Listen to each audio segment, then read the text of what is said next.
ओम शांति। सभी उमंग उत्साह से बोलें ओम शांति, ओम शांति, ओम शांति। सर्वप्रथम आप सभी को नवरात्रि के पावन पर्व की बहुत बहुत हार्दिक बधाइयाँ और बहुत बहुत शुभकामनाएं।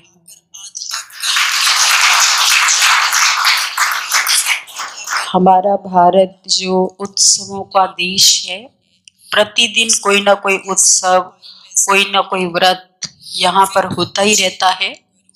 हमारी जो भारतीय संस्कृति है ये एक प्रकार से उत्सवों की संस्कृति है। उत्सव का मतलब ही है जो हमें उमंग और उत्साह में लाते हैं। कुछ उत्सव ऐसे हैं जो परमात्मा या देवताओं के से जुड़े हुए नाम से हैं, और कुछ उत्सव ऐसे हैं जिनके नाम देवताओं या परमात्मा से जुड़े हुए तो नहीं, परंतु फिर भी उनमें भी कुछ न कुछ आध्यात्मिक रहस्य जरूर होता है। तो भारत के मुख्य पर्वों में, मुख्य उत्सवों में हम देखते हैं कि नवरात्रि के उत्सव भी बहुत ही प्रख्यात हैं।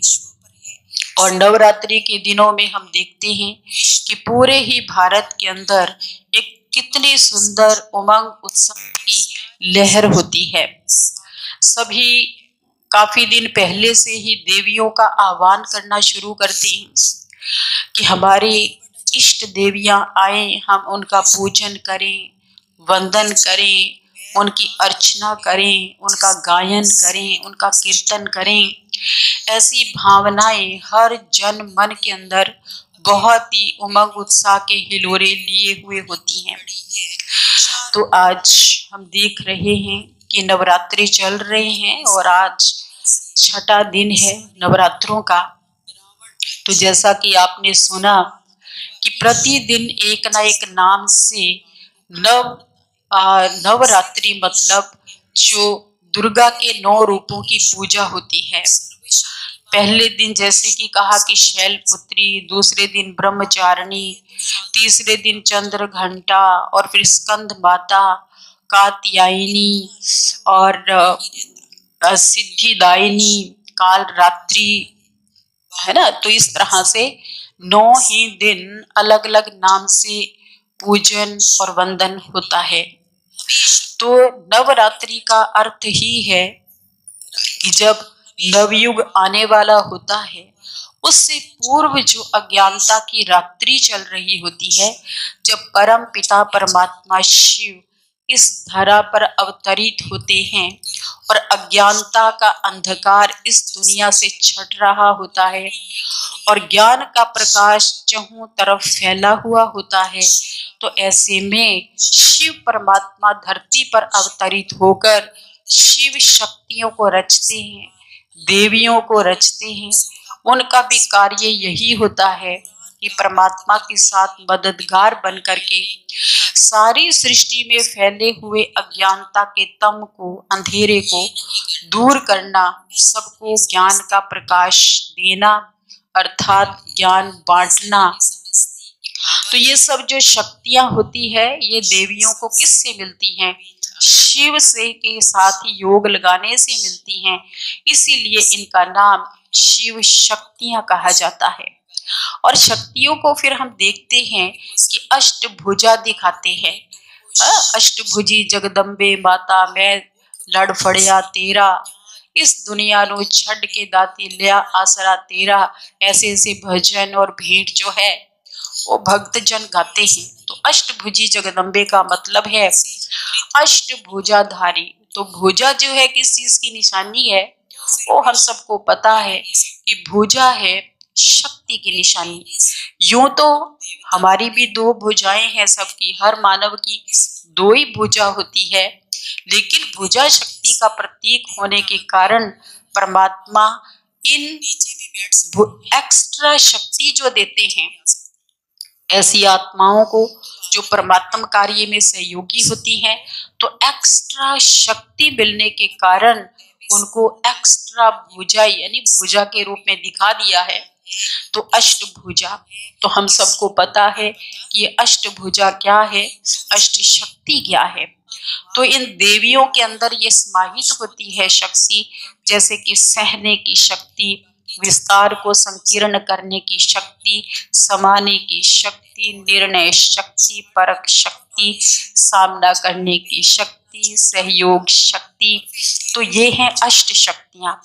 सिर्फ अष्ट ही नहीं है, मेन प्रबल रूप में सामने 8 शक्तियां आती हैं, लेकिन जब कोई भी गुण जो हमारे अंदर होता है, जब वो प्रबल रूप धारण करता है तो गुण शक्ति बन जाता है।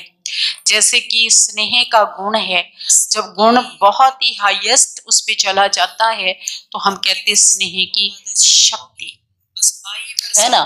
तो ऐसे ही शांति का गुण है, जब शांति अत्यंत मात्रा में हमारे अंदर आ जाती है तो शक्ति का रूप धारण कर लेता है शांति का गुण, उसको फिर कह देते हैं शांति की शक्ति। तो अनेक शक्तियां हमारे अंदर होती हैं। अब देवियों की पूजा करते हैं, मुख्यतः लक्ष्मी की पूजा, दुर्गा की पूजा, सरस्वती की पूजा विशेष रूप से की जाती है। और लक्ष्मी जो है वो धन की देवी कहा जाता है, तो वास्तव में ज्ञान धन जो सरस्वती के रूप में बांटा जाता है और फिर वे भविष्य में जाकर के वो स्थूल धन की भी लक्ष्मी बनती है। दुर्गा जिसको शक्ति कहा जाता है। अब देखिए ये सब चीजें माताओं के अंदर हैं, बहनों के अंदर हैं, समाहित हैं, जबकि ये सब चीजों में भाई अग्रणीय होते हैं। जैसे कि मिलिट्री में भाई जाते हैं और वो शक्ति किससे मांग कर जाते हैं, दुर्गा से। बड़े बड़े बिजनेस मेल्स करते हैं और धन की जो देवी है वो लक्ष्मी को कहा जाता है। बड़ी बड़ी डिग्रियां भाई लोग प्राप्त करते हैं, लेकिन ज्ञान की देवी सरस्वती को कहा जाता है।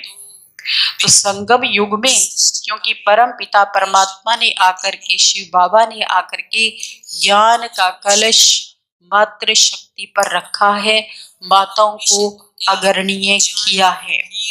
तो देखते हैं हम कि देवियां जो होती हैं कितने सुसज्जित होती हैं, कितने रेड उनकी ड्रेस होती है, सारा उनका जो टोटल पहरवाइस होती है वो रेड कलर की होती है।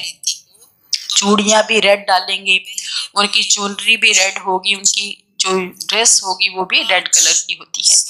तो रेड का मतलब क्या होता है, ये रूहानियत का प्रतीक है। और लाल जो रंग है हम हमेशा सुनते हैं कि वो शक्ति का प्रतीक है, तो शक्तिशाली होती है और साथ ही साथ रूहानियत की लाली उनके जो ऊपर होती है। और फिर देखते हैं कि देवियों को पीछे लाइट का क्राउन दिखाया जाता है। तो लाइट का क्राउन जो होता है वो पवित्रता का प्रतीक है, पवित्रता का सूचक है। संगम युग पर शिव बाबा जब धरती पर आते हैं तो हमें हमारा ओरिजिनल स्वरूप स्मृति में दिलाते हैं। हमारा आदि अनादि स्वरूप पवित्र स्वरूप है। आत्मा के रूप में अनादि स्वरूप परम धाम में पवित्र है, और आदि स्वरूप जो सतयुग त्रेता का हमारा है वो भी हमारा पवित्र स्वरूप है। संगम युग पर भी हम शिव बाबा से योग लगाकर पवित्र आत्माएं बनते हैं। इसलिए लाइट का ओरा यानी लाइट का जो क्राउन है वो देवियों के पीछे दिखाया जाता। और फिर देवियों का जो प्रसाद होता है वो नमकीन और मीठा दोनों बनाते हैं, जैसा कि आज भी बनाया है, आप सब देखेंगे। तो मतलब उन्होंने अपने जीवन में नमकीन भी कई अनुभव किए हैं और मीठे भी अनुभव किए हैं। ज्ञान मार्ग में जब बढ़ते हैं आगे तो अनेक प्रकार से परीक्षा जो आती है आत्मा की, वो कड़वे नमकीन कई तरह के अनुभव भी जीवन में आते हैं।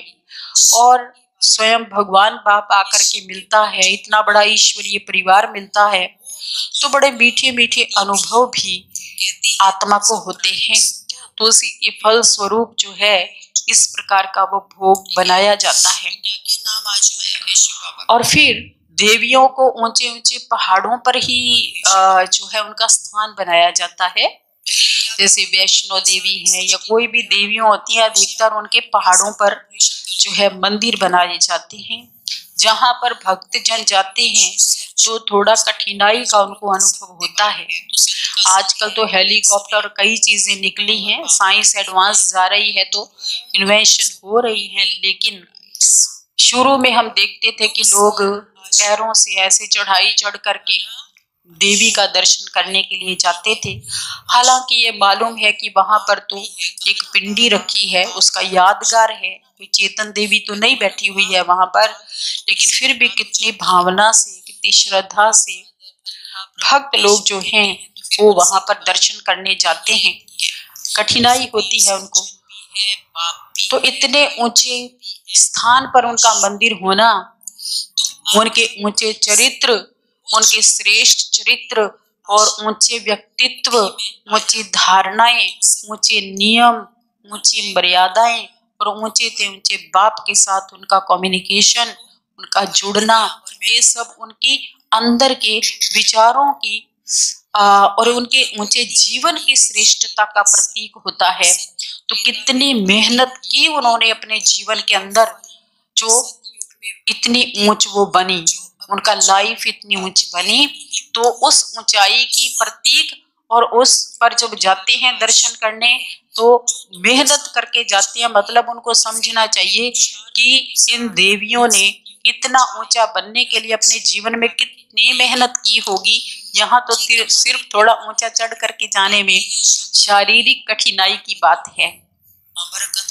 तो इस प्रकार से नवरात्रों में हम देखते हैं कि जो है व्रत रखते हैं लोग, 8-9 भी व्रत होते हैं, तो प्रतिदिन लोग व्रत रखते हैं। तो ये स्थूल व्रत होता है कि भोजन नहीं खाएंगे। हाँ, इन दिनों में लोग समझते हैं कि हमें पवित्र रहना चाहिए, ब्रह्मचारी रहना चाहिए और प्याज लहसुन आदि भी नहीं खाते हैं, कुछ धारणाएं अपनाते हैं, लेकिन सिर्फ 9 दिन ही करके उसको छोड़ देना पर्याप्त नहीं है। अगर वो इस बात को समझ जाएं कि अच्छी चीज को आजीवन पालन करना चाहिए, आजीवन धारण करने से ही जीवन श्रेष्ठ बन सकता है, ना कि थोड़े से दिन। तो जो नवरात्रि में देवियों का गायन, वंदन, पूजन, कीर्तन हो रहा है, तो उन्होंने आजीवन अच्छी मर्यादाओं को, अच्छे गुणों को, अच्छी बातों को अपने जीवन में धारण किया है। तो सोचें कि हम सिर्फ 9 दिन ही बस करके पूरा कर देते हैं, बस अगले ही दिन से सब कुछ ज्यों का त्यों स्टार्ट कर देते हैं जो उनका पहले का जीवन होता है। और फिर स्थूल सिर्फ भोजन ना खाने के व्रत की बात नहीं है, बड़ी सारी अच्छी अच्छी जिंदगी की धारणाएं होती हैं। जैसे आज कहा कि सत्य का संग, सच बोलना, कोई अमृत वेले नहीं उठते हैं, बड़ी देर से 8-8 बजे भी लोग उठते हैं। वो अगर अपना नियम बना लें कि हमें अमृत वेला उठना है, जितनी जल्दी उठते हैं धीरे धीरे अपना टाइम शुरू का करते चले जाएं। अगर 6 बजे उठते हैं तो 5 उठें पहले, फिर 5 उठते हैं तो 4 उठते हैं तो 3:30, कुछ ऐसा नियम बनाए अपने जीवन का। और जो है भोजन सदा ही मुझे पूरी लाइफ में ही शुद्ध रखना है अपना। कोई बेकार की जो चीजें होती हैं वो मुझे कभी भी नहीं खानी, ऐसा लोग धारण करें सदा के लिए, तो उनके लिए कितनी अच्छी बात है। तो व्रत रखते हैं, फिर जागरण करते हैं रात को, और माँ माँ कह के जोर जोर से पुकारते हैं। अब जो देवियां होती हैं वो वास्तव में कोई 1-2-4 बच्चों को पैदा करने वाली माँ नहीं होती है। वो देवियों को कभी भी विवाहित नहीं दिखाते हैं, वो अनमैरिड होती हैं, परंतु फिर भी उनको माँ माँ माँ कहते हैं सब, क्योंकि वो जैसा कहा 2-4 बच्चों की माँ नहीं होती है, पूरे विश्व की वो माँ होती है, क्योंकि वो सबकी रूहानियत से पालना करती है, वो सबकी ज्ञान से, योग से पालना करती है। वो उनको सुख शांति के वरदान देने के निमित्त होती है और वो अपनी मनसा शुभ कामना और शुभ भावना के प्रकंपनों से सारे विश्व की आत्माओं तक जो है वो पहुंचाने का काम करती है। यानी अंदर ही अंदर वो उनकी पालना कर रही होती है। भले ये स्थूल चीजें पालना की नजर न भी आए, लेकिन ये सूक्ष्म पालना हर एक आत्मा तक पहुंचती है, इसलिए वो जगत माताएं कहलाई जाती है। वो कन्या होते हुए भी वो माँ कहलाई जाती है। तो महत्व स्थूल पैदा का नहीं है, सूक्ष्म चीज जो होती है हमेशा महत्वपूर्ण होती है। तो रात्रि जागरण करते हैं, अपनी दो आंखों को बड़े ही जबरदस्ती खोल कर रखते हैं, चाहे कितनी भी नींद आई हो तो भी खोल के रखते हैं। तो वास्तव में खोलना कौन सी आंख को चाहिए था ये उनको मालूम नहीं होता है। तो वास्तव में तीसरा नेत्र सदा खुला रहे, जिस तीसरे नेत्र से हम स्वयं को देख सके, जान सके, पहचान सके, जिस तीसरे नेत्र से अपने परम पिता परमात्मा को जान सके, जो तीसरा नेत्र खुलने से हमारे अंदर जागृति आए।